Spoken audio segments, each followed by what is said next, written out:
question is to the Minister for Education. Can the Minister update the House on how the Marshall Liberal government is working with the Commonwealth in order to deliver world-class education across South Australia? The Minister for Education.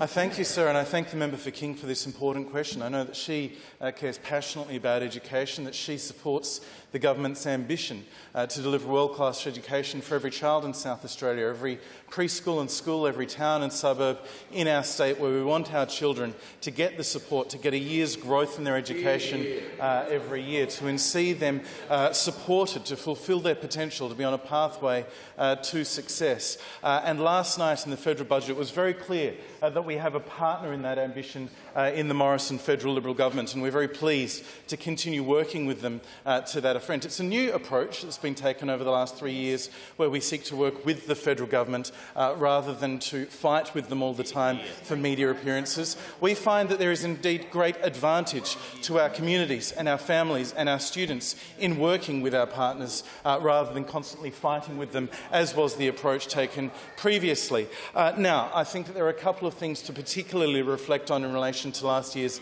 federal budget. I want to congratulate the Commonwealth in the first instance for the increased funding to support families through $1.7 billion additional investment committed to childcare. That is indeed, sir, a measure that will reduce the cost of living for 250,000 families across Australia by an average of $2,200 per year. It will increase workforce participation by women. It will be of benefit to thousands, tens of thousands of South Australian families. And indeed, sir, there are 449 long daycare, child centre-based daycare services in South Australia that are accredited for the Australian Government childcare subsidy, and the families at those centres will benefit. 19 of those centres, particularly in the regions and rural areas, are government-run, but particularly the benefit is for families, and that's very welcome. I'm really pleased that the Commonwealth has committed $1.6 billion over the next 4 years, and then ongoing in excess of $589 million per year thereafter, to fulfil a commitment where 15 hours of preschool education in the year before a child attends school will be available to every child in Australia. And that's tremendously important, because there has never been that ongoing funding commitment from the Commonwealth previously.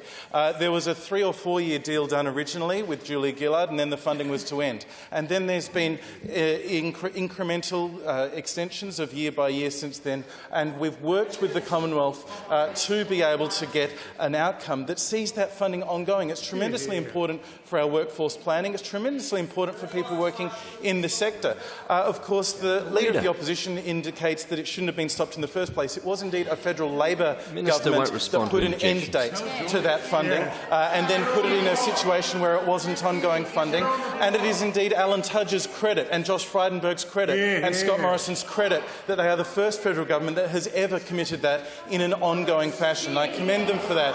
I look forward to working with them to see that funding delivered in an ongoing fashion. And the interjections from those opposite, I think, highlight one of the real concerns about the way they governed. Because, of course, the National School Funding Reform Agreement, which was their favoured tool to argue with the government at the Commonwealth level, where they constantly talked about how they refused to sign up to federal deals that weren't enough. We have, since signing that deal in 2019, seen billions of dollars extra from the Commonwealth come in. We've seen support for students with disability guaranteed, so that when a student has a functional need, not even a diagnosis, but a functional need identified, they're supported by state and federal governments. And we discovered on coming to government that the biggest problem the former government had was that it would have required extra state funding to sign that agreement. $700 million extra we put in that they didn't want to put in. We will continue to work with the government to deliver world-class education for all South Australian students.